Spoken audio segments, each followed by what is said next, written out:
special place where the sky meets the mountains and the trees, where we can learn to see and live in harmony.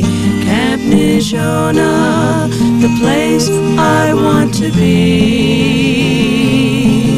Nijona in Navajo means beautiful, for the beauty in all of nature's ways. It's the towering trees, the hawk on the breeze. Nijona brings magic to our days, as the sun sparks light from a drop of rain, giving life to all that we have known. We are all one with the cycles and the sun. Camp Nijona, our neighborhood, our home, our home. Camp Nijona, our neighborhood, our home. Camp Nijona, it's as close as your backyard. It's as vast as the universe. It's a place full of beauty, life, harmony, and wonder. It's as powerful as a forest fire, as delicate as a spider's web. It's a place full of magic and mystery that grasps a hold of our senses, and once it fills our hearts and minds, it never lets us go. Hello, I'm Kimberly Lodge. For the next 30 minutes, I'll be visiting a place called Camp Nijona. I hope you'll join me and the Camp Nijona kids for fabulous adventures in our great Southwestern Ponderosa Pine Forest. Oh my goodness. Okay, let's review. Nijona is a Navajo word meaning beautiful. Right. Camp Nijona could be any place, but it stands for our environment and how we care about it. Today, our adventures take us to the Southwestern Ponderosa Pine Forest. Wait a minute. We didn't do the mission thing. Okay, everyone, hands in the middle. Our mission is to protect, respect, and learn about our environment. Because what good is a great life if you don't have a great planet to put it on? Go Camp Nijona! Roll call. Natalie? Here. Lance? Here. Aaron? Here. Tyler? Here. First order of business, did anybody bring anything to share? I have two things. This is called an increment bore. Foresters use it to insert into tree trunks. When they pull them out, they get a core of the tree, which they can learn things from, like how old the tree is. See, they can count the tree rings, or how much they've grown between years. If a tree is crowded and competing for nutrients, it won't grow very much, and you can see that by the tree rings being very close together. Wow, there's over 50 marks on this one. I'm not even halfway through it yet. Wow, that's even older than my dad. Imagine living to be hundreds of years old! Yeah! What stories that tree could tell, if it could only talk.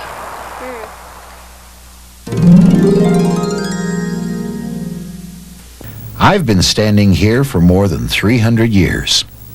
Now, I know that may be difficult for some of you to understand just how long a time that is, so think about this. By the time George Washington was a young boy, I was already what you might consider to be an old age. Yep, I'm older than this nation. When I took root, this ground was soft and filled with nutrients from the frequent wildfires and the ash of ancient volcanoes. The Sonawa Indians had taken off by then, but the ruins of their homes were all around me. Many of them still are. Word has it they were a peaceful folk, just a farming and a gathering most of the time. Made some mighty handy pottery, too, they did. Of course, now most of that pottery is scattered all around me in broken pieces. I believe you folks call those potsherds. The pioneers were a lively bunch. Why, they'd tether their high-spirited horses to my branches, and sometimes I had quite a chore hanging on to those beasts. The deer used to hang around me, too. Still do, in fact. I think I make 'em feel kinda safe. Almost 100 years ago, this young stand grew in.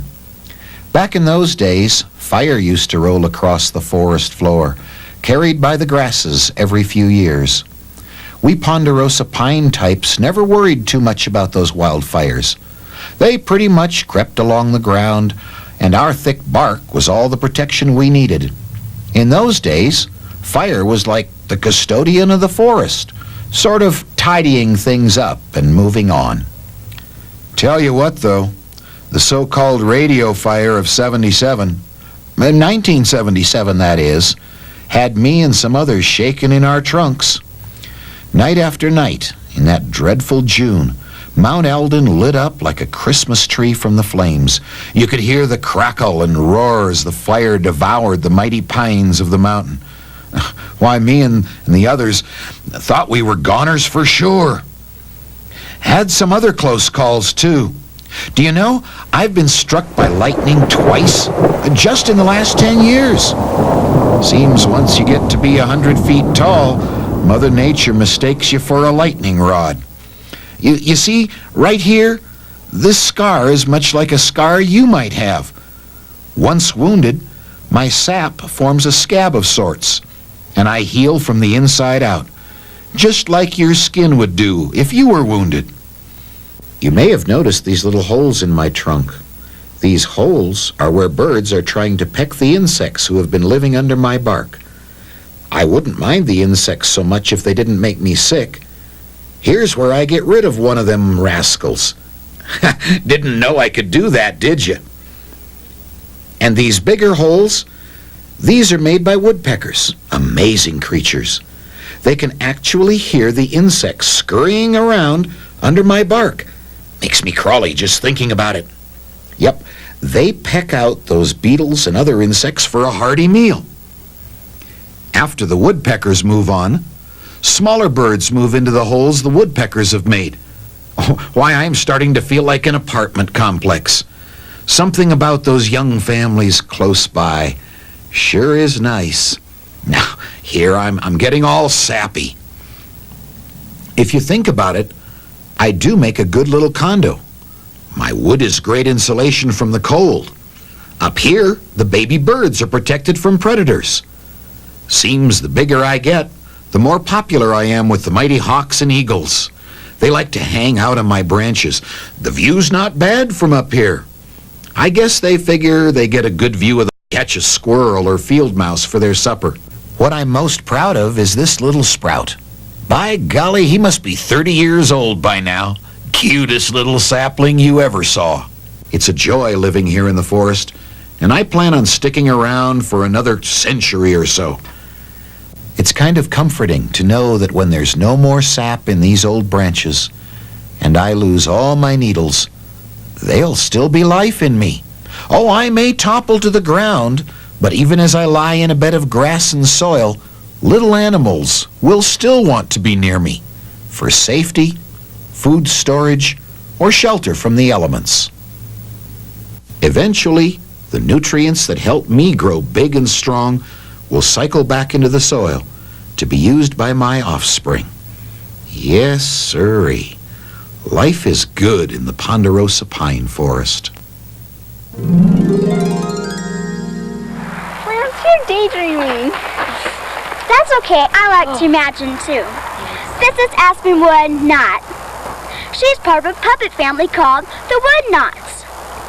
She helps me imagine what life would be like without wood or other products from the forest. Isn't that a shame? Okay, let's start jumping in place. Arms at the side. Now bring those arms up. 1, 2, 3. Oh, Woody, go away. Leave me alone. I can so help you with your homework. You cannot. You don't know anything. I do so. I know lots of stuff. Oh, yeah? Like what? Well, like, I thought so. Mom!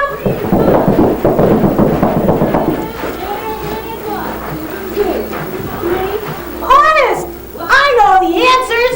You should listen to me. No way. Go to the left. Kick back.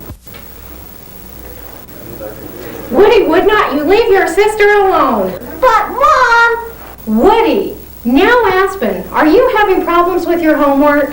Yes, Mom. I'm supposed to make a list of what would a would not have if a would not could not have would. Would not? Oh, Aspen, honey, that will be easy. See? I told you. Oh, Woody. Well, we would not have paper. Hey, no paper means no homework.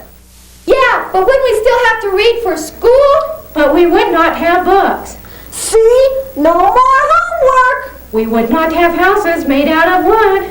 I get it now. We would not have, furniture? Would not? That's right, or guitars. Or warmth from our wood stove. Would not? Or paper towels. Or toilet paper. Woody. Or newspapers. Would not? Would not? Would not? Or cardboard boxes. Or magazines too. Uh-oh. Or video game instructions. Definitely would not. Now, Aspen, do you see how important wood products are in our lives? Thanks, Mom. I now know what we would not have if we did not have wood. Not would nots. Wow, it seems everything would be affected if we didn't have our forests. Yeah. Without forests, our planet would be pretty different, all right. Did you know that a single acre of healthy forest can produce enough oxygen to meet the needs of 18 people, or that an acre of trees can remove up to 13 tons of gases and dust from the surrounding air every year through the process of photosynthesis? We should care about trees because they provide us with useful products. Products like lumber, cardboard, sugar and syrup, shoe polish, turpentine, baseball bats, and even chewing gum. Trees cut our energy demands. On a hot summer day, shade trees planted near your home can lower temperatures by 20 degrees. Trees absorb carbon dioxide, a gas that contributes to the greenhouse effect. Trees give us privacy and act as great sound barriers. They hold our soil and protect it from water and wind. Trees add beauty, and we all know they're fun to climb. Because trees are so important to us, we need to care about them, appreciate them, and conserve them. Most of all, we need to make sure that new trees replace the ones that we use. What can you do? Recycle paper. Saving paper saves trees. And plant a tree. Not only will it make you feel good, it will provide food, beauty, shade, and even shelter for wild animals. How many things can we think of we use our forest for? Hiking. Fishing. Wood. Camping. Healing. Healing? What do you mean? Remember our friend Vanessa? Yeah. She knows a medicine man, and he collects plants and sticks, and he heals people with them. His name's John Williams. Ring a bell? Never heard of him.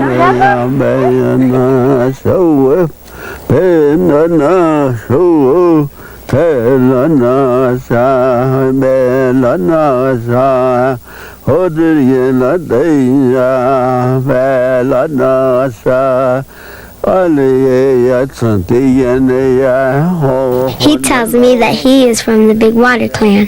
When he was a very young boy, he was chosen by the elders to be trained as a medicine man. They saw he had a special gift, the gift of healing. Every morning John does this ritual. He sprinkles corn pollen on a tree. He starts at the side where the sun hits first. John believes that there are many gods, like the trees, the sun, and the water and the moon. He calls this grass Olachi. John has permission from the Forest Service to gather this plant and others from the woods. The Olachi has healing powers. John gathers it, burns it to ashes, then puts the ashes in the hands of his patient. With prayer and the help of the Olachi, the ill patient is made whole. There are many rituals performed from the plant, soil, and water from the forest.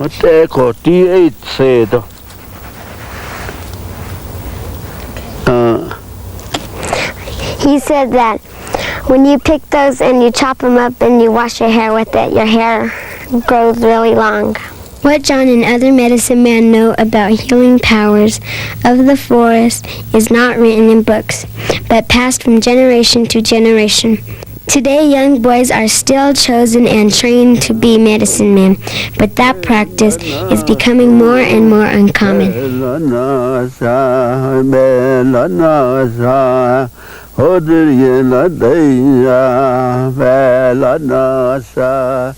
I never thought of the forest as sort of a drugstore before. You can also think of it as one great big natural playground. See what I mean? Oh, look! There's our friend Ian! Ian! Oh, wow! It's this time! Oh, Ian, come over!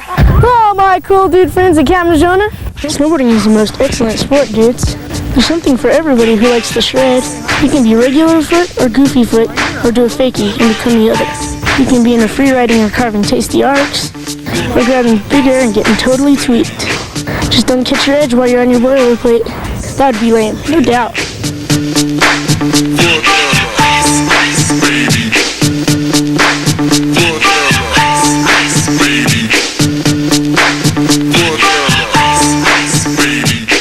My friends like to freestyle to the extreme, both on the slopes and in the half pipe. Some of them just ollie while carving. Others go insane and catch killer air, like this front-sided Indy nose poke, or this backside late 180. Catch this front-side air, and this 360. Or how about a fakie-to-fakie 360? Watch these dudes. They're doing forward to fakie and fakie to forward along the spine. Totally rad. Remember to always be shred ready. Back to you, campers. I'd like to try snowboarding. I just like to play in the snow or catch snowflakes on my tongue and feel them melt into water. You know, that same snow that's up on the mountains does turn into water that flows in the rivers and streams and could end up in our bathtubs or even the water we drink. Nature doesn't make more water. The same water just keeps getting recycled. I hope they clean it. Yeah, recycle. It's possible that the water this Dilophosaurus drank 210 million years ago is the same water you drink today. Did you know that 97% of the Earth's water is found in our oceans? Another 2% is frozen, and the remaining 1% is the water we use. It comes from lakes, streams, rivers, and groundwater. Now, the Earth cannot make more water, but people are using more and more of it. You can make a difference by practicing water-saving habits. For example, when you brush your teeth, turn the water off and only use dishwashers and washing machines when they're full. And finally, if you have a leaky faucet at home, have it fixed. It can waste 15 to 20 gallons of water every day. If you were a fish, where would you rather live? This lake or this lake? What are you guys doing? We're playing pin the fish on the lake. My fish would rather live here because it's pretty and the trees would provide shade and keep the water nice and cool. I wouldn't live here because of the litter. This game is fun because our fish get to choose where they want to live. But can real fish just pack up and leave when they don't like where they're living? No. That's right. That's why it's up to us to make sure that the fish have a healthy place to live. Isn't it? Arizona is home to a number of rare fish, and taking care of these fish in their habitat is not always an easy job. And every day, researchers are learning more about how to do that job. Fish in the Southwest have had to adapt to many changes over the last 100 years, and we're finding out that some have not adapted very well at all. The Colorado squawfish is an example of one fish that used to live in Arizona, but it doesn't anymore. Actually, a member of the minnow family. This 6-foot stuffed animal squawfish gives us an idea of just how big this fish is. This is why the Colorado squawfish is considered to be one of the largest minnows in the world.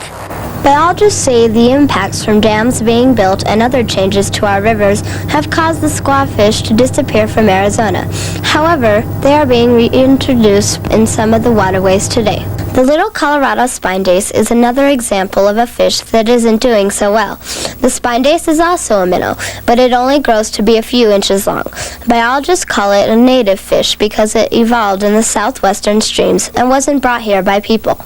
This little fish is now considered to be threatened, which means it is getting special attention to keep it from becoming extinct like the dinosaurs. Its habitat has been changed over the years too, mostly because of the many demands on the forest, demands like camping, grazing, fishing, and others. One of the most interesting conflicts is that many of us like to go fishing and catch fish that taste good, like rainbow trout. So because we like this activity, we have chosen to stock the streams and lakes with trout. In fact, we are bringing fish, like trout, in from all over the world. Biologists, however, are finding out that trout and other game fish are eating the native fish, like the little Colorado spine dace. Oh, look, there's Christy Van Cleve. She brought a big bird with her. Look. Okay, like the bald eagle, the peregrine falcon's an endangered species. And I'll tell you a little bit about how she got that way. Back in the 40s, they were using a great deal of DDT, which is a pesticide. And that pesticide went up the food chain and got into the food that these birds were eating, like in all the songbirds that were eating all the insects that were poisoned by the DDT. So the end result is that they didn't die, the peregrines themselves, but they laid very thin eggshells. And those eggs were so thin that when the birds sat on the eggs, they broke. And so they didn't produce any young. And within a very short period of time, there was a catastrophic drop in the population on these birds. In Arizona, we've never had to have them reintroduced because our populations were strong enough so that they started coming back on their own. Raptors are amazing creatures. Most of us enjoy watching them soar and play in the wind. But did you know these animals have amazing eyesight? It's said that if a hawk could read, he'd be able to read a paper from 500 feet away. And that's not all. These animals can dive at speeds of more than 120 miles per hour. All this just to plunge into a lake and catch a fish. Now, some of the large endangered birds, like the eagle and peregrine falcon, are receiving help because people care. And there are some everyday things that you can do to help out too. For example, try not to let go of helium balloons. They do come back to Earth and can harm or even kill the animals who eat them. And try to snip six-pack plastic rings like this one before you throw them away. Sometimes animals, especially birds, can get caught in them, and that can keep them from moving around or even eating. This is a great horned owl, and the reason I have her is she came in as a little baby and she got her wing hurt. But anyway, she could not go back to the wild because she only has that one wing. So I keep her, and I use her as what's called an educational bird, coming and talking to you guys or going to schools and talking. And she's also a foster mother for the baby owls that I get in. She takes care of the little tiny baby ones and feeds them for me. And that way they know that they're owls because they're looking at her when they're being fed. I know about another owl. Ow. One of the owls that lives in the Southwestern Ponderosa Pine forest is a Mexican spotted owl. In Spanish, it is called Bujo moteado mexicano.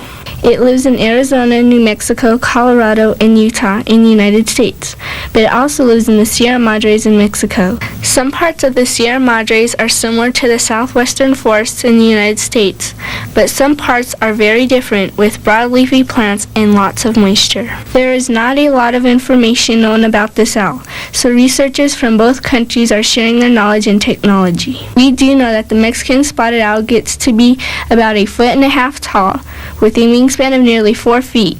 Este color es café con motas blancas. In English, that means its color is brown with white spots. The baby owls are very funny to watch. They look like big puffs of cotton. They are covered with white, soft down feathers, which can make them look bigger than their parents. When they are first learning to walk and fly, they are very clumsy and fall over a lot, sort of like a baby brother or sister learning to walk. But these babies have to grow up fast. When they are only about 4 months old, they must be able to hunt and take care of themselves. There are other owls and hawks that will eat the baby spotted owls. Researchers say not many of them make it to adulthood. In fact, only about 10 out of 100 babies born each spring survive. Whoa. Whoa, whoa. Whoa. Biologists like Tammy Randall Parker hoot to the owls, and many times the owls will hoot back.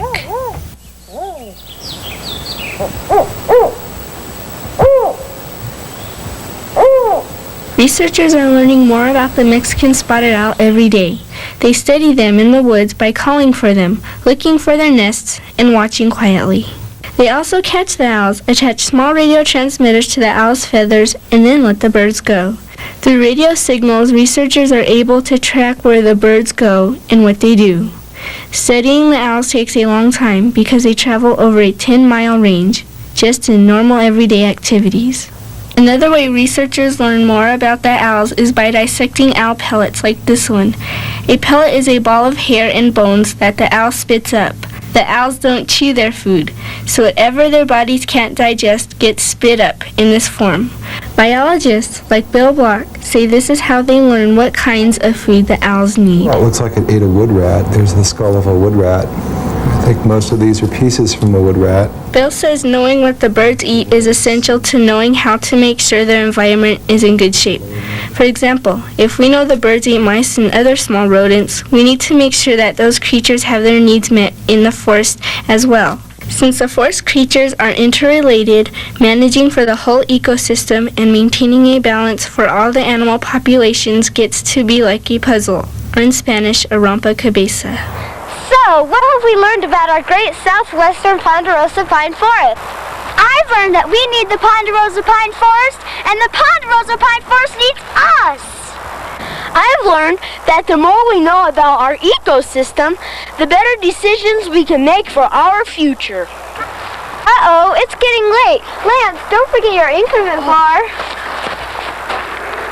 Come on, Aspen Woodknot. Hands in the middle. Our mission is to protect, respect, and learn about our environment. Go, Captain Jonah! Come on, let's go, on! Oh, Aspen Woodknot! Oh, this is really cool. Is this security? Oh, yes. Come on. I hope you've enjoyed your visit to Camp Najona. Remember, Camp Najona belongs to all of us. The future's in our hands, so let's take care of it. Come with me to a special place where the sky meets the mountains and the trees, where we can learn to see and live in harmony. Camp Najona, the place I want to be. Najona in Navajo means beautiful, for the beauty in all of nature's ways. It's the towering trees, the hawk on the breeze. Najona brings magic to our days, as the sun sparks light from a drop of rain, giving life to all that we have known. We are all one with the cycles and the sun. Camp Najona.